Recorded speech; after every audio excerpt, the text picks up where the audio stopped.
Ladies and gentlemen, please welcome the Senior Editor and Content Chief of Bloomberg Business Week, Diane Brady, and her distinguished panel.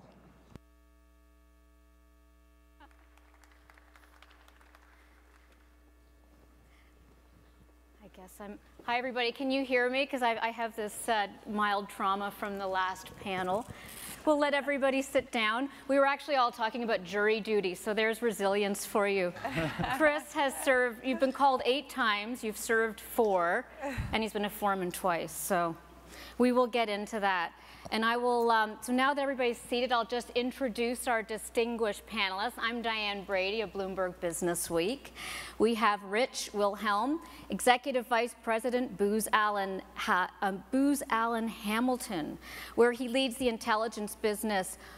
I know Rich, and I'm sure many of you do, as somebody who is a former military officer. He served in roles ranging from Executive Director for Intelligence and Community Affairs in the Clinton administration, Director of the Joint Intelligence Center for Iraq during Operation Desert Storm when you were 19, and he was also the first Director of Information Warfare at the National Security Agency. So any questions about cyber, we're just going to let you go straight.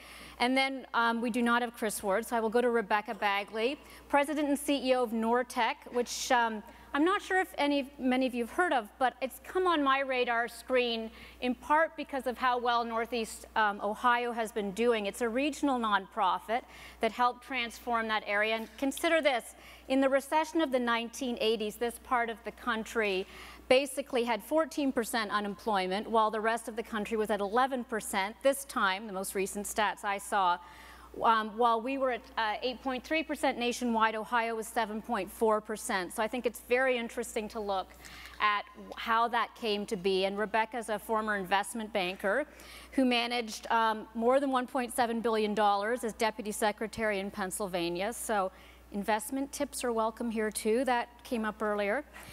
Chris Ward, who, when he's not serving on a jury, is now Executive Vice President of Dragados. That's how I was told that's the proper pronunciation.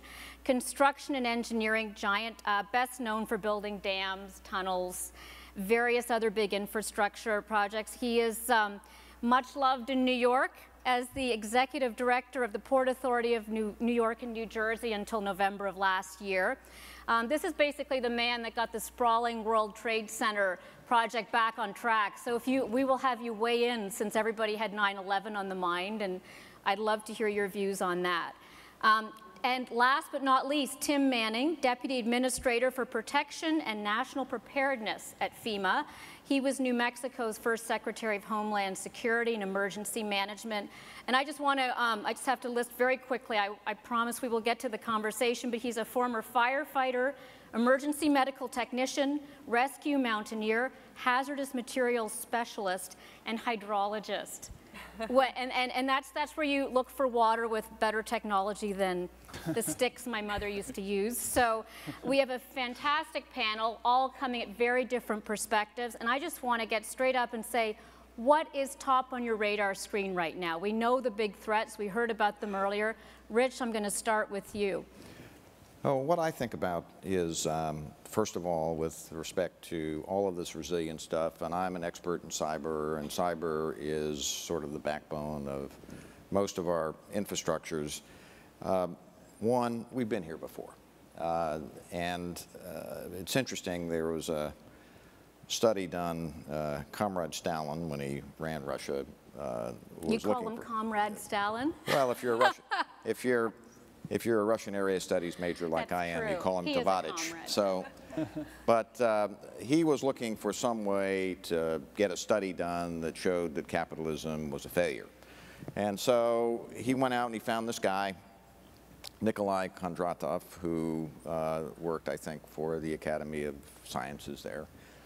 And Nikolai went off and he did his thing and came back about a year later and he said, you know, Comrade Stalin, capitalism's not so bad.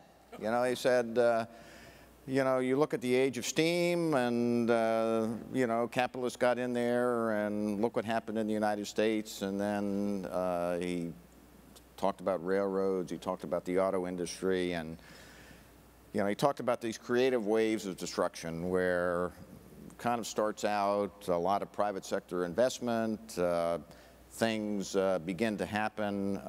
Take a look at automobiles in the United States, and you know, automobiles sort of invented in the late 1800s, the internal combustion engine. There were a lot of private auto clubs that built roads in this country. They went out and drove then from 19... Sounds like you think there's a new renaissance coming with where we are now. Well, I mean, I think history does repeat itself, but not exactly. And this is not exactly the answer that Uncle Joe wanted, and so Nikolai was rewarded with a bullet in the head. You know, the point is, as you look at these sort of waves of creative destruction, and we're certainly in the information and communications technology wave now. I mean, there was a lot of investment. Now the government has to step in for safety and security and resilience in regions to do some regulation. I think what's different about this time is that in the prior waves, there were, I think, lots of roles for the private sector and lots of roles for the government. And in this wave of destruction, not so clear, because with all of these infrastructures run on information, the information is held in the private sector. Largely, it is traveling around on infrastructures that are privately owned and operated. And from a resiliency and a safety standpoint, it's not as easy anymore to determine what's a government role and what's a private sector role.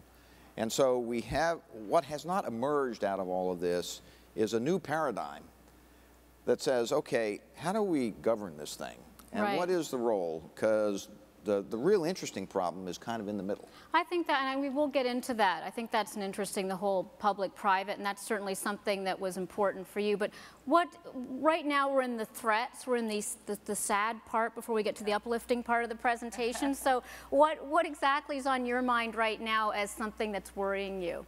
Yeah, I think two things jump to mind as we diversify the economy in Northeast Ohio and look to other aspects, and I think this is an issue for much of the United States especially, and obviously has some international demands. It's keeping that manufacturing base, because that's where our middle class jobs come from. So talking about losing manufacturing and letting that go to Asia and all these different things, just to me sets up an economy that just doesn't work. Well, when they come back at maybe 50% of the pay, as Steve Ratner could have. I mean, and oftentimes a lot of those new manufacturing jobs are different than the ones. Well, and I'm not sure about as much the pay scale as just they change, right? So the multitasking aspects and the ability of the workers, and so that's a lot of where the training comes in. And I would also, you know, emulate your point and say that, you know, for us, I think it's a scenario where we need all hands on deck. So what does all hands on deck look like, and what are the appropriate roles? And that means regions, that means states, it means the feds, it means the public and private sector. And I think that gets very messy and complicated, which makes it more and more difficult for people to sort out what their roles are. But I think it creates an exciting opportunity that really, I think the last recession we went through helped to create, and I think we need to make sure that we keep momentum there. But just before we move on to Chris, is there a particular thing at the moment that might derail it? I mean, I know it's fuzzy, but is there anything that's troubling you in terms of, is it the manufacturing? When you say all hands on deck, are certain hands more reluctant or less effective than others? I'm just curious sort of Well, I think the roles are just not clear. Okay. You know, and that's the point that I was emulating, I think, in a lot of ways. And I think the global economy, you know, obviously, while it enhances a lot of things, it complicates a lot of things. So from our perspective, it's, you know, there's funding gaps, there's skills gaps, there's a lot of gaps, but on the other hand, we see the trends. We see the numbers starting to vet out that manufacturing is growing in our Northeast Ohio footprint and nationwide as well. And so how do we make sure that we capture that in a way that makes sense? Because there really is no other basis for that. But isn't manufacturing coming back in a different way? Yes. I mean, you go to a factory today, and boy, the advent of robotics, it's not like you can take somebody who's just come out of high school and say, okay, go at it.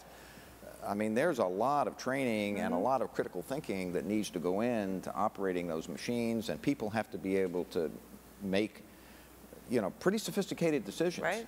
And I think the biggest threat to resiliency in manufacturing is our education system. Well, and I think education's an interesting area because we've seen some public-private developments there. Chris, you know all about crumbling infrastructure, as do I when I drive over the George Washington Bridge and look underneath. But tell me a little bit about what do you see right now as sort of the things that are the top of mind? Well, given your question, I'd say ping pong right now is top of it. I am going to do the easy one, which is infrastructure. This country is anywhere from $139 billion to $210 billion behind in terms of investments in infrastructure. And that has historically been the backbone of not only the economy, but resiliency. And that bill someday is going to come due.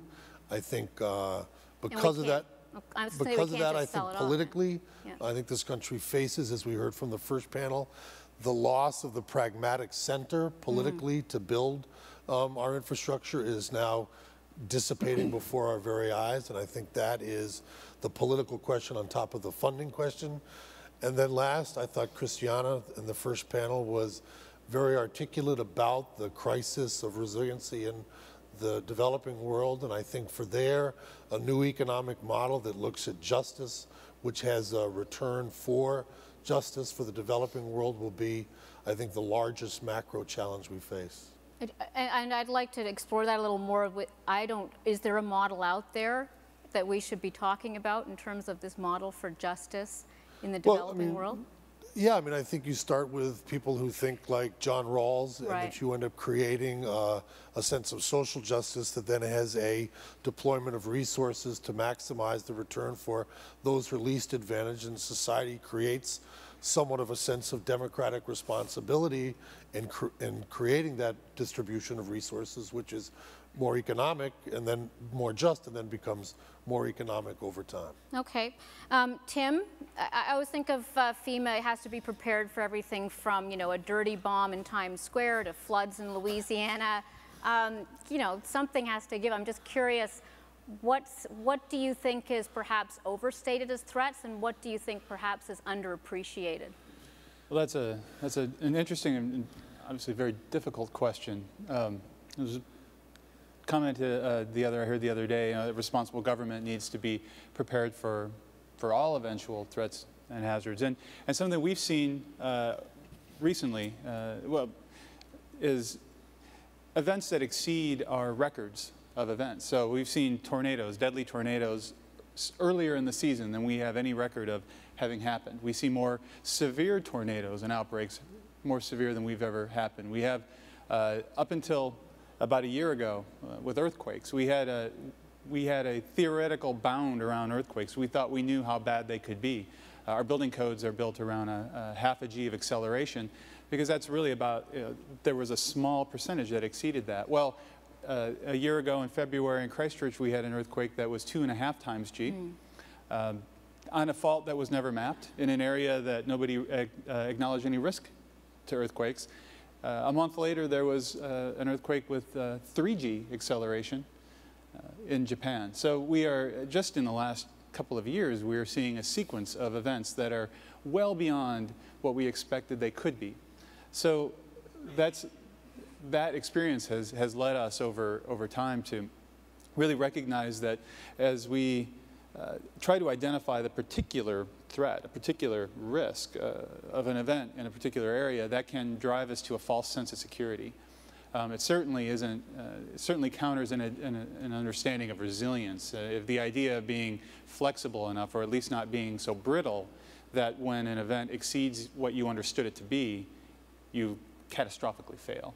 So we have really been trying to shift our focus away from a particular modeled event into more of an understanding of what is physically possible, both in threat spectrums from terrorism, the dirty bombs, the improvised nuclear devices, naturally occurring things that look like terrorism, for example, newly emergent viral strains, things that we haven't been prepared for, emerging from areas that we don't expect, like we saw in the H1N. You're talking about like bird flu type?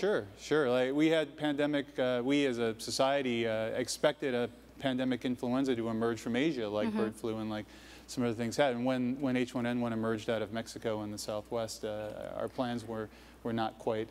But when you see this sort of thing, paralysis can set in. And you know, one thing I want to go straight to human behavior and incentivizing people. I remember when there were a lot of hurricanes in Florida, I think it was AIG that said, we don't want to insure that anymore. And there's this sense of what's the role that the government should take, what's the role that the state should take, and the individual. And I want to start with you and then go to everybody else in terms of what are the challenges when you see all of these, you know, catastrophic events. There's a certain sense you can't prepare for them, so you just kind of wait for it to happen. That's right. That's a really difficult thing for most people to get their heads around. Incentivizing or disincentivizing development or even residing in an area that's faced with risk. I mean, the globe physically is an inherently risky place. The risk exists every day. More people are killed in car accidents every day than they are in disasters, and that drives a certain level of risk mitigation in auto design and traffic design. Same thing in fires in the home are a much more likely hazard occurrence on the unusual end of the spectrum than certainly being struck by a tornado or an act of terrorism. But that notwithstanding, getting the general public to understand the steps that they can take very simply, I think is something that maybe we as a community across across Homeland Security, you know, across this whole discipline have maybe not done as well as we could. And what are the steps? Past. Is it insurance? Is it duct tape? Is it, It's, you know, is it the state saying, you know what, if you don't build that, you know, we're not going to give you this much money? What is it that's... Well, it's insurance. It's certainly insurance. It goes to Rich's point earlier. It's education. It's understanding. You know, one of the things that we talk a lot about in disaster preparedness is tell people to have multiple days of water available. But nobody ever tells people that you probably have more than 3 days of water in the hot water tank in your closet. That's something that You're not supposed to drink hot water, though. Well, you can let it cool. In an emergency. But the point being, you have a large reservoir of water in your home that most people wouldn't even think of. Right. There are more base educational things that we need to be doing. People, social cohesion, for example, simply being able to rely on each other. Know that if there's an event, to talk to your neighbor, to check on your neighbors. That is a really simple thing that we never discuss, that happens organically in a lot of places, but isn't any kind of organized thing that is well in exceedance of any kind of government program, but much more important to resilience of a community, to the ability to withstand an emergency. Well, and you did see that post 9/11, didn't you, Chris? Certainly. I mean, you had both. You had people resenting the payments that came out, and the people who were insured, you know, having that deducted from what they got. But by and large, there was this sense of resilience. I'd love to hear your thoughts and everybody's thoughts on, from where you sit, let's say incentivizing. One of the things you're dealing with is states and municipalities that don't really have enough money. So do they just sell all their bridges to private equity, or what do they do to make sure that they're keeping up the infrastructure of their own communities? I think there are like 15 questions in that. There is. It's a whole other... So if everybody has an hour and a half, I'd now like to go through them. And you have 23 seconds to right. Let me talk about 9/11, because I want to do a couple things. First of all, I think we need to be careful, and I know Michael maybe didn't mean it this way. I thought Michael Chertoff's line at the end about that the West, people who live out West are more resilient than people in the East, I think is the classic American myth of American society, that as we move West, we become, you know, Davy Crockett and we're more resilient. I mean, people who live in the South Bronx have a level of resiliency, and I think we need to understand that resilience is a thickness, it's not a single action. Like Nimtoff, not in my term of office. I'm going to use that one again. So I think we have to understand resiliency is the thickness. It's not a single ability. It's not one thing. It's a variety of strategies. And I think that the point about where FEMA is beginning to really reflect that you never find a single event that you respond to. But let me do a little bit on 9/11, because I think this is very important, that the Port Authority spent, since 9/11, over $6 billion in hard infrastructure as a result of the day of 9/11. And if you think about the efficacy of that $6 billion and the level of risks going forward, and where natural disasters or a subsequent terrorist attack were to take place, I think largely everyone would agree it was disproportionate to the potential risks. But yet, politically and culturally, the way we responded to that event almost mandated it. And I think if we're going to get into the definition of resiliency, we have to be very careful that it does not get characterized within a political or a cultural or particularly a patriotic framework, and we demystify what resiliency is. Because if you look at, and people have mentioned it a couple of times today, you know, the creative destruction of capitalism that we take for granted, and it's a good thing, which you talked about. And so buildings are torn down all the time and people's lives are displaced, and you can somehow say that the horrible, horrible attack was an anti-modern attack on capitalism, but out of that destruction came a resiliency and came a building effort that was robust. But having said that, I do worry that the way we imbue resiliency within cultural and patriotism and nationalism is not going to work given the limited amount of resources. Can I just clarify on that? Do you mean that the $6 billion was not generally money well spent if we'd all been kind of soberly just planning for this without, you know, world? So what I'd love to hear your thoughts on that. Well, and let's, you know, before we move on, because I realize I am all over the place, I do want to talk about incentivizing, because I think that the behavior aspect of this, you talk about it on one hand with 9/11, this emotions are running high, so we're throwing money at a problem. Now, emotions are not running high when it comes to highways and bridges for the most part and infrastructure. So how do you incentivize in those situations where crisis may be coming, but it certainly doesn't seem imminent? So I wanted to, it sort of ties into your original question too. I think that, you know, from Northeast Ohio standpoint, you know, somebody's talking about a boiling frog. I mean, we were going through decline for a very, very long time before there was a recognition of how big that decline is. I mean, I think in, you know, not that anybody wishes for a disaster, but I think in some cases, like when you look at Pittsburgh and you look, the steel industry just went away in economic terms overnight. Yeah. So you have a response, you set that up, you figure out how to do that. And so to get people to invest and to continue that investment in a way, whether it's philanthropy, whether it's corporations, or whether it's state and local governments, you know, it's a very interesting scenario, especially when there wasn't an event, right? And so this response to how do you build, in our case, a diversified economy through continued and sustained investments over a 20 to 30 year time period that it's going to take to shift an entire economy, that, you know, that becomes a huge challenge, but I think it also becomes an opportunity if you can continue. What were the key pivot factors, you think, for Ohio? I mean, obviously there was the, you know, steel industry, but were there certain things that in retrospect you think really allowed it to be sustained over decades? Yeah, so I think that there was a couple things, and again, specific to Northeast Ohio, and I have to recognize Ned Hill, because I'm about to, from Cleveland State, because I'm about to quote some of things that we've had discussions about. According to Ned Hill, According to Ned Hill. The fact that we had so many large industrial companies that had great entrepreneurial backgrounds and came out of things like Rockefeller, to a bunch of companies that had products in the exact same maturity cycle, and there wasn't a lot of innovation going on the other side of that to build that product pipeline. So that's why it's a slow bleed, because they're selling, they're not, you know, but you're seeing decline slowly over time because there's nothing on the other end of that pipeline, new products, new, you know, and so that's basically the reason. And so our goal with the work that we've been doing over the last 13 years, and we take a cluster approach, so we look at large companies, small companies, universities. How do you really, and then the workforce elements, I mean, that skills gap is huge. How do you take all that and make it interconnect and work in a region in a way to build that economy? And it's, you know, it's a lot of dirty work. We've got to learn how to you know, sort of sustain a long-term vision of where we want to go. And it's very difficult in our political system, and even most difficult right now. You know, I mean, I've had people talk to me about, you know, can this nation do great things anymore? But is it, you think it's permanent?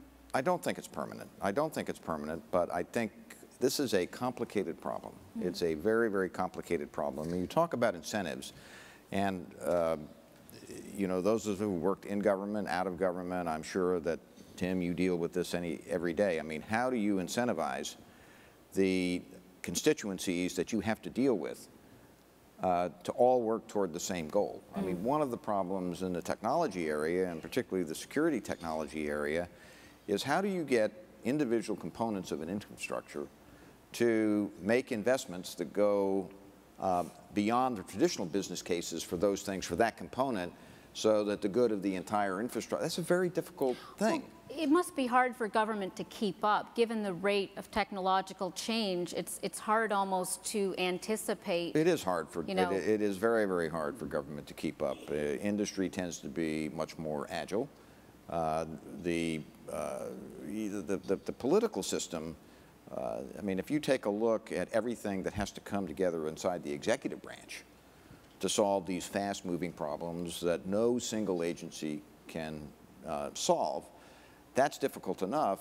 But then every single one of those agencies has a constituency on the Hill that has to be dealt with. And so it's not just a matter of reforming the executive branch. You've got to reform the way Congress operates. Well, I think the term you've used is mission integration. Absolutely. Right? So there's interagency, there's international. So how are we doing on the interagency front?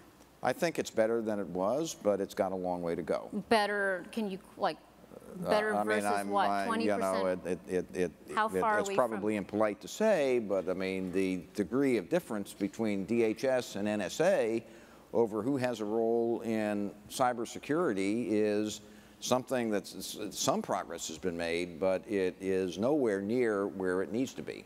So And is that a political turf issue? Is it a resources issue? I think it's all of those things. I mean, bureaucracies act in ways that try to sustain themselves. Well, and it's got to be imposed from the top. I think legislation, those sorts of things. But then you've got constituencies on the Hill who will have arguments. Look at the variety of cybersecurity bills that are trying to wend their way through Congress right now. There's a couple of them in the Senate. There's one in the House. You've got to resolve issues of privacy. I mean, the good thing is that there's a debate going on.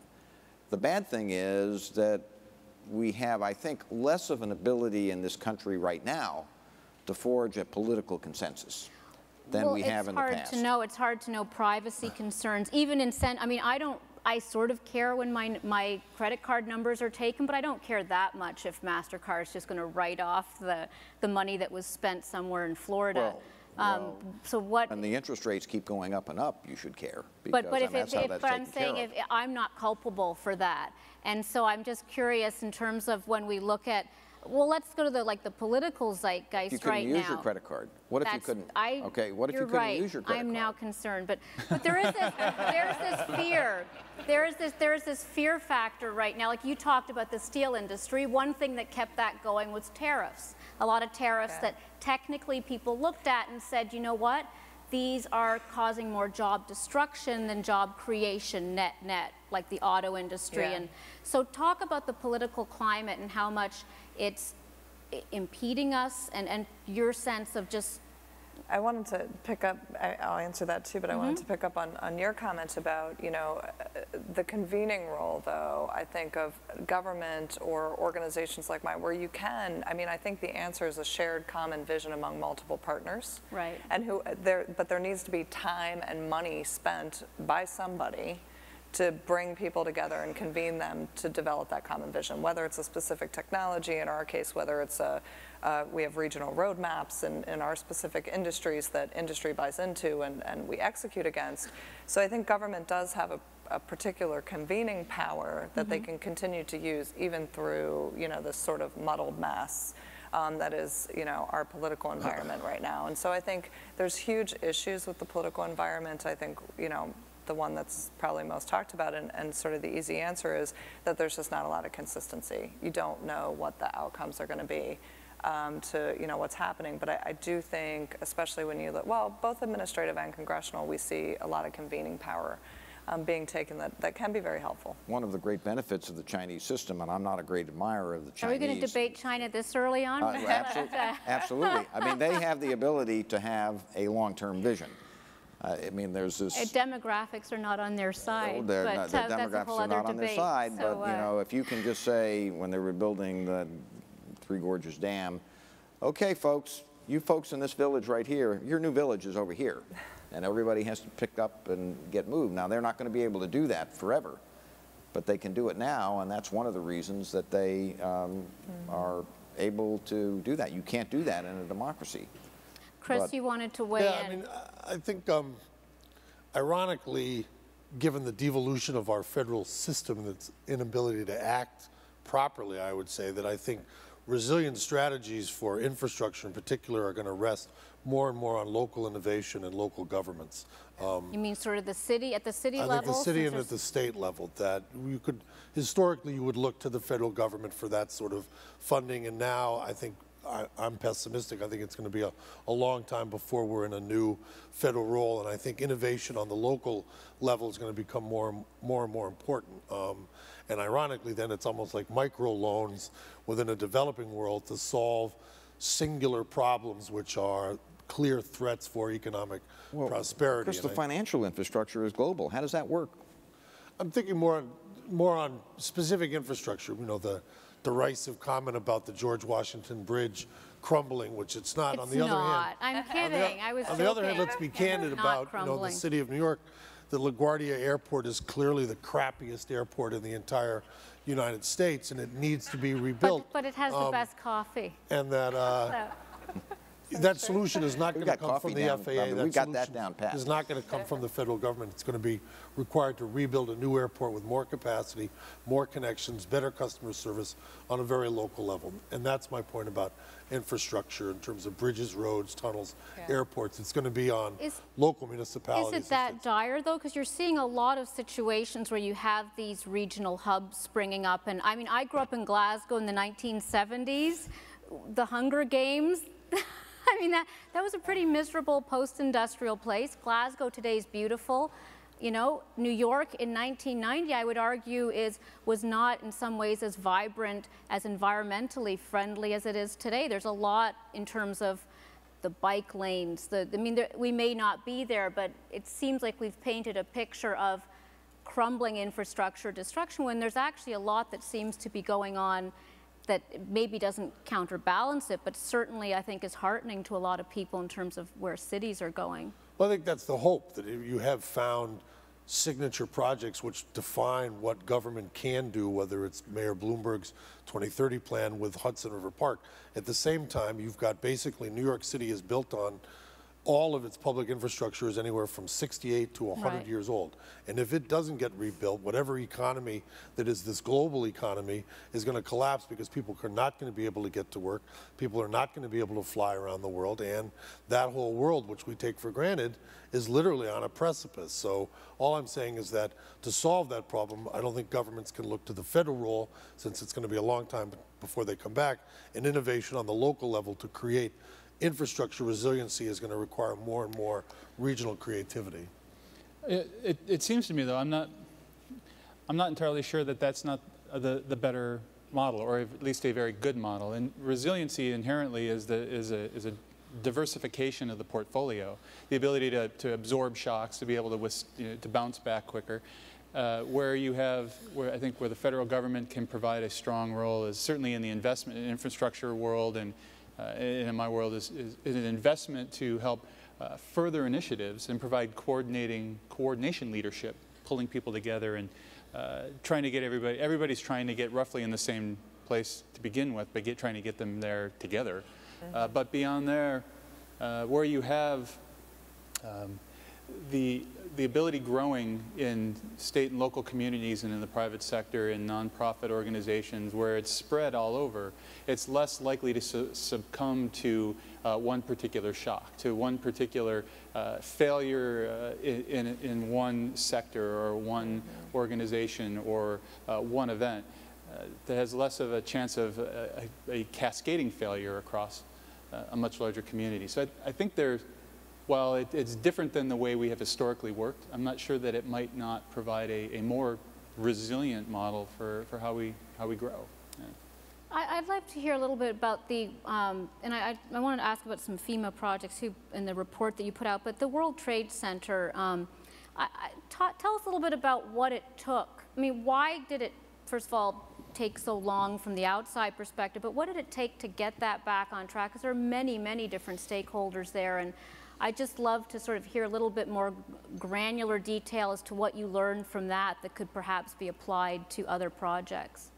Sure. I think if you think back, again, it's sort of a theme for me today, is if you think back to right after 9/11, Bush on the pile with the bullhorn, Giuliani and Pataki, there was an incredible void emotionally, culturally, and politically, and into that void rushed all of America, basically, and a vision for what had to replace the World Trade Center became a whole new city. And so if you look at what the plan is for World Trade Center, it is Indianapolis, Phoenix, Seattle. It is 10 million square feet of office space. It is a cultural center. It is a park. It is a museum. It is a whole new street grid. And it's the new Grand Central, all within 16 acres because, again, that rush to fill the void of destruction created what I've called monumentalism, which has historically been a part of New York where we have these monumental visions. And I think from the time that I got to the Port Authority, the challenge was to turn it into a construction project and, in a sense, demystify it and break it out of that sense of monumentalism and simply turn it into a series of discrete construction projects, and from that allow history to 20 years from now imbue its own sense of what that answer was to the terrible terrorist attack. But until you allowed all the stakeholders to sort of step back from their particular identification of what the project should be, you couldn't build it. And that's what we did when we drove the agenda through the delivery of the Memorial Plaza on the 10-year anniversary, that you couldn't get through that event with Obama there, the president there, the families there. If you did not have that Memorial Plaza complete in 10 years, you would have had, you know, just a sort of sense of national failure. And from that single perspective, you were able to drive an agenda. But think about what One World Trade Center, the building itself, represents. This building is not a building. It is, unfortunately, when it was envisioned, was a symbol. And that's why we went through, and I went through, a very difficult period when we tried to demystify it, and we continue to demystify it and not call it the Freedom Tower and call it One World Trade Center, because it's an office building. We've stopped eating Freedom fries, at least. Yes.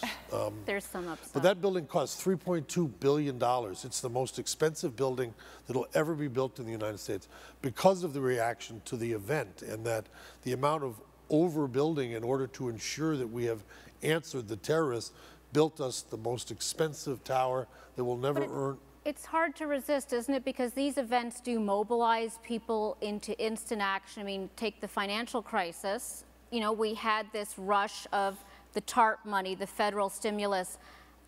Tim, did it pay off? I mean, all those shovel-ready projects. Do we have more resilience in terms of the types of, you know, infrastructure that we need to resist natural disaster?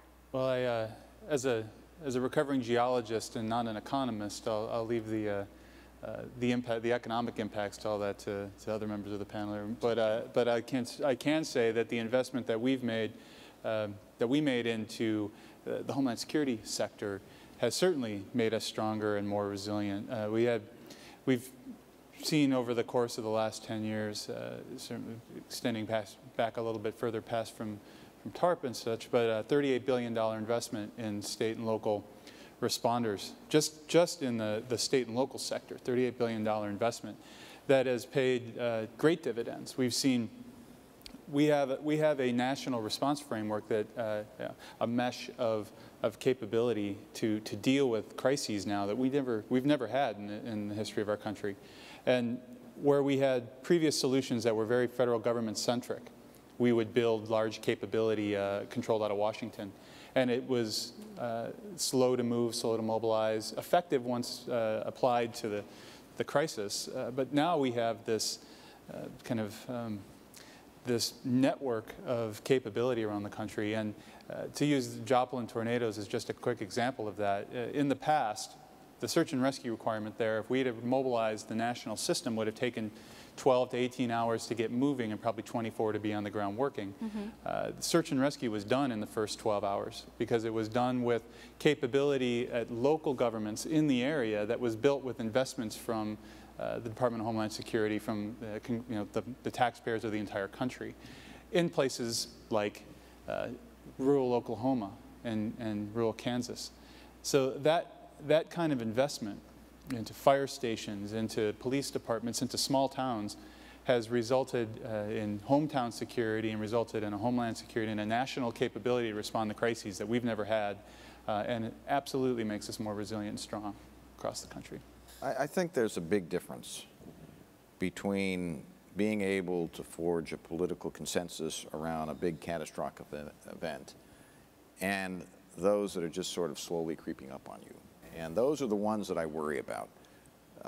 The increasing, I mean, the debt crisis, little by little, little by little, little by little, but we don't seem to be able to get, and then we had a bang. And Lehman Brothers bang. You know, the amount of GDP that we spend on healthcare just creeping up, continues to creep up. We're spending more, a greater percentage of GDP than I think anybody else in the world, and we don't have the best health care, and I think it's 17.5% of GDP is now spent on health care.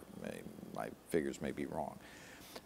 It's the inability to form a political consensus around what needs to be done for these problems that we know are creeping up on us. It's not that they're not known. They are. And I'm optimistic we can get there. Do you think it's? I think it is. I think it is human nature. And it isn't just the government. It's the government, the private sector, civil society, and the American people. Yeah. And the ability to forge a consensus around all of that with the fractioning or the fracturing of the political system and the way it operates, you really have to ask yourself whether we have the capacity to solve those problems. In the long run, I think, I'll bet on history, we will. But we need to recognize that. And we've got to get beyond in the political system this phrase that Mike Chertoff used this morning, NIMTOF. I have just one to add, I think, to our competitiveness, which is inclusion and making sure that our communities in some of our more distressed areas are included in some of the next wave of economic, hopefully prosperity that America will go through.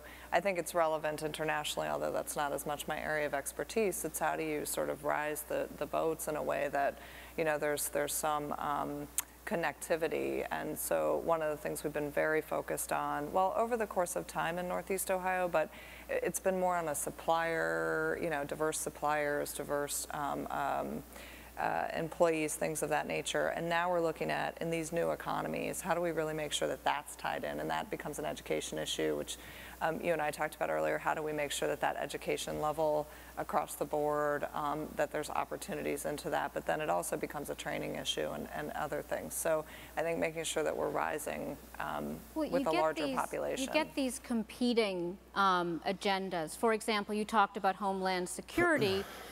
Some people would argue that has had a detrimental effect to some extent on, the openness of the economy and immigration. And do you view immigrants as potential threats? Do you view them as, people that take jobs, or do you view them as people that create jobs? Obviously, it's very nuanced, but when you have these issues like transparency versus privacy, cooperation versus competition, one reason, I don't know if Ian's still here, by the way, I think Canada thanks him for mentioning the name in the 202 area code, because they get ignored a lot as a former Canadian. But when you talk about, one of the issues with Canada was it's been so difficult to do trade with the U.S. since 9/11 that's been a big factor in diversifying. So I want to ask you a little bit about, as you look at the different competing forces, and this would be something you could speak to, is it heartening, or do you feel like some of that fear is preventing, the type of competitiveness that might lead to stronger growth? I mean, I tend to be an inherent optimist. I'm in economic development, right? I think that you can build these things and that it'll come together. I think we're in a time where during the recession, I think it actually opened up a lot of obviously very difficult situations, but very huge opportunities in Northeast Ohio, where people saw their normal bread and butter. It went a level into the, manufacturing suppliers, other places. And so there's a understanding that, again, I think I said earlier, the all hands on deck, right? But we need a common plan and we need a common way to go about that. So I see an opportunity for those things to come together. And I think, with strong leadership, wherever that leadership comes from, with funding to be able to have that leadership, I think that intermediary sort of funding, whoever that intermediary is a very important aspect of that. So I see some opportunity. I want to ask about the private sector and in particular companies. We've seen things that I think might not have happened years ago, like IBM, for example, actually getting involved in setting up schools, right. P-Tech, and you've got, and so on a lot of different levels, corporations are now taking a role that people welcome in part because of the strength. What are you seeing there that you think is interesting or potentially even a model for what we might be hearing more about, either in the New York City context or in your current role? I think nationally on the infrastructure side, it's clearly recognized that the funding gap for local municipalities or states is going to have to prompt a response from private equity markets. And so Dragados, the company that I work for, has a very large equity fund capable of investing in what's called public-private partnerships. And I think that is what I meant earlier by innovation on local levels of targeting particular projects that make economic sense, that you can in fact build infrastructure and bring and attract reasonable rates of returns for private equity. The problem is that far too often politicians and elected officials and local municipalities think this word public-private partnership is like cold fusion in a beaker, where it solves the energy crisis forever. That if a politician doesn't know what to say, 9 times out of 10 right now they'll say, well, we're going to solve that with a public-private partnership. They don't all work. Not easy work. And when don't they work? What are the hallmarks? Capital requires, money requires a return. Someone doesn't give you $2 billion to build a new LaGuardia. They want a rate of return on that that's reasonable. So it's financing, it's not funding, and that's a crucial difference. And I think the other thing is we went through a wave of from my perspective, very troubling privatization projects, which became monetization of transportation assets, which broke the American paradigm of maintaining public infrastructure within public control, and to sell a highway, to monetize tolls off a New Jersey Turnpike, broke that sense of how we fund our infrastructure. And I think those projects cast a pall over some of the legitimate privatization projects and P3 projects. Because they were trying to squeeze too many profits out of a public good. I mean, I think at Atlanta there was the water projects in Atlanta. That to me is sort of a classic example where people look at, it's fine to privatize, but then when things don't work, who's culpable? And Tim, even when you look at FEMA, is that an issue as to who's culpable, who has to pay in the event of whether it's a disaster or anything else? I think the shared responsibility for when things go wrong is often as tricky a question as the shared cost for setting it up in the first place. My point was that we're just mortgaging our future, that to simply bring a short-term cash infusion into a municipality and for the sake of mortgaging the future is the type of short-term thinking we need to Because we've given up the revenue stream as well. Yeah, right. And responsibility. Sorry. Oh, no, that's fine. I think the vast majority of disasters, in the United States, FEMA doesn't even get involved in. They're handled at local government levels and at state government levels, and yeah, you do often see that. There's a great mix across the United States in our infrastructure between completely privately held, a kind of quasi-government private holding of utilities certainly, and public infrastructure. And when I think, often you asked earlier about incentivizing living in risky areas. What we often see is that the most risky areas are both extremes of our communities. They're the extremely wealthy developments in coastal areas, and the other end of the spectrum in lower income areas that tend to have the most environmental risk to them. And it's the continuing development of public infrastructure into those areas that fosters that development that I think tends to lead to increased risk. So it's an interesting problem that I think we're just finally getting our heads around. And I'm not sure, as we talked about earlier, the continuing, I wouldn't call it necessarily evolution, but occurrences of extreme events.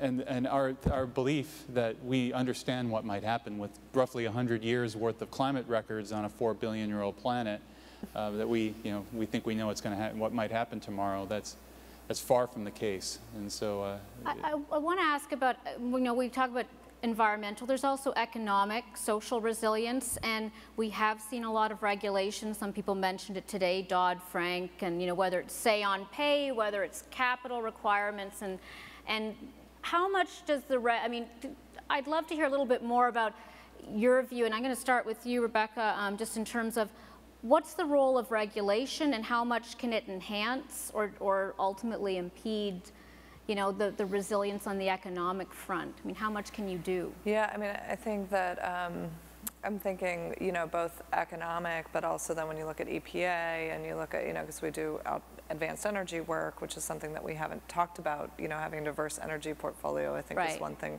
But that aside for a second, striking that balance of enough regulation so that you don't get into trouble with how do you keep the markets open and make sure that there's a flow. I think that catastrophic events like what's been happening in the economy take us very far into the regulatory direction, which I think we probably need to sort of even out at some point over the course of the next few years. Go ahead. And you've got WikiLeaks too. We haven't even talked about that yet. So go on that.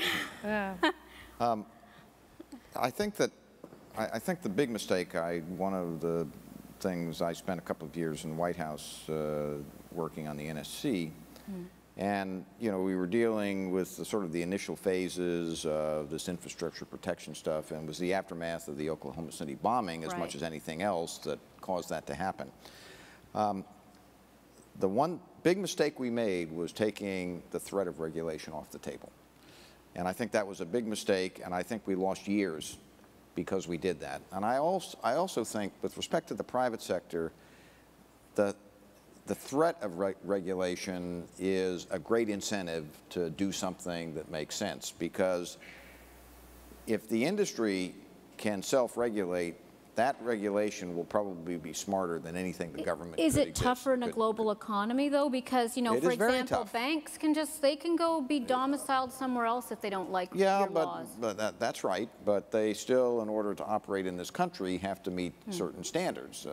We've got, in my consulting firm, we've got lots of work with foreign banks who want to operate in this country because there are certain standards that they have to meet around resilience.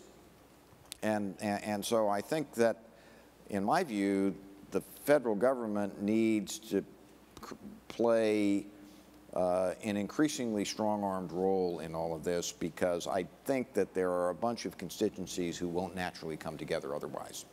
And it's hard to play. Go ahead, Chris. And I take a different view. I think, Chris. I think you're saying, well, regionally, we'll solve this problem. I think that there are national and international infrastructures that regionally we won't solve this problem without. Well, Chris, weigh in. And well, what I was saying is it's a survival technique for local municipalities. Exactly. Okay. To work its way out of it, because we've lost that federal role. Right. But right now, one of the things you're hearing a lot about in infrastructure, and Obama's been very articulated about it, is that it takes 10 years to get a highway project approved in the United States due to environmental regulation. Right. Yeah. Clearly, that needs to be shortened. We need to be faster. We need to be smarter. We need to be more efficient. But when people talk about regulation, let me give you an anecdote where the Clean Water Act was passed after the Cuyahoga River catches on fire in Cleveland. The city of New York is required to build a wastewater treatment plant on the west side of Manhattan.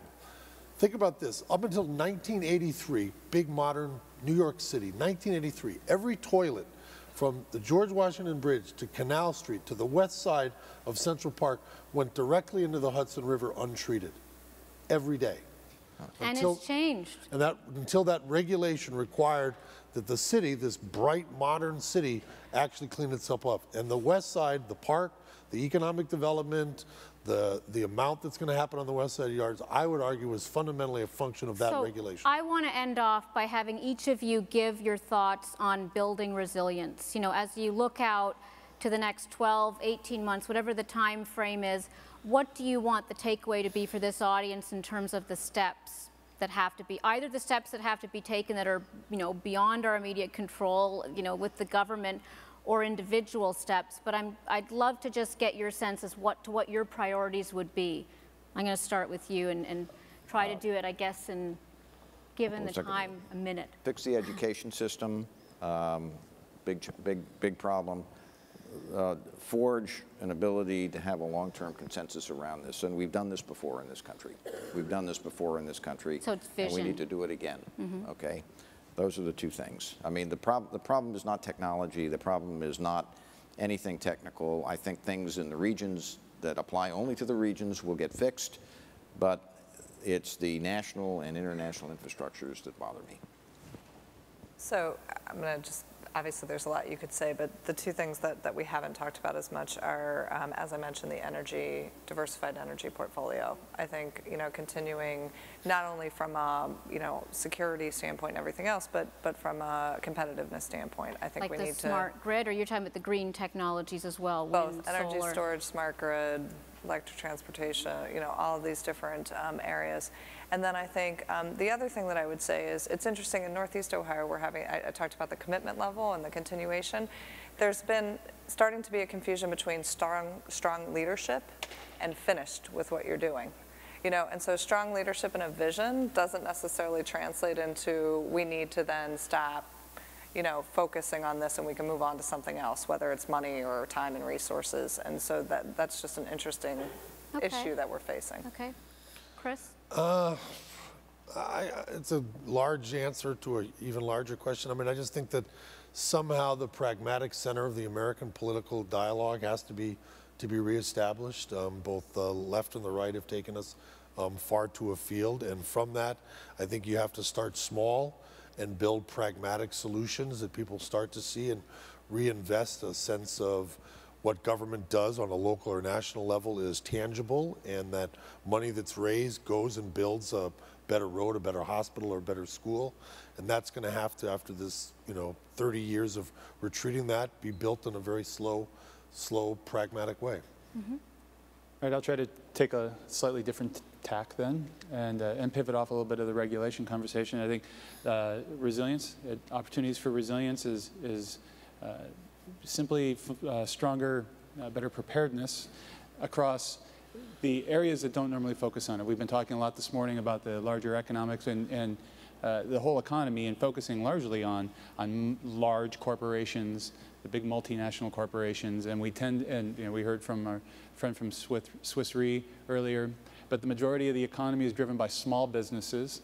And those small businesses are extremely susceptible to failure from business continuity reasons, disasters or a fire or something small like a supply chain disruption. And 40% of businesses that suffer something like that don't come back. On top of that, there's 350 million individuals. They may work for a company that very well understands their risk, very well insured, very well resilient themselves, but if the employee base is not and can't come to work, or leaves work because they're fearful for their family's safety in some, regardless of what it might be, for not having understood those individual risks and prepared for it, then no amount of planning or insurance or deep thinking at the corporate level is going to solve that. The economy then is much more brittle, and true recovery from a crisis means a viable economy and a viable society coming out the back end of that. You don't have that without that level of preparedness across the individuals and small business and small groups of Great. families. Well, thank you very much. Interesting conversation, and thank you everybody for weighing in. I think we go to lunch now, but I'll defer to our moderator. So thank you very much for giving us some tips.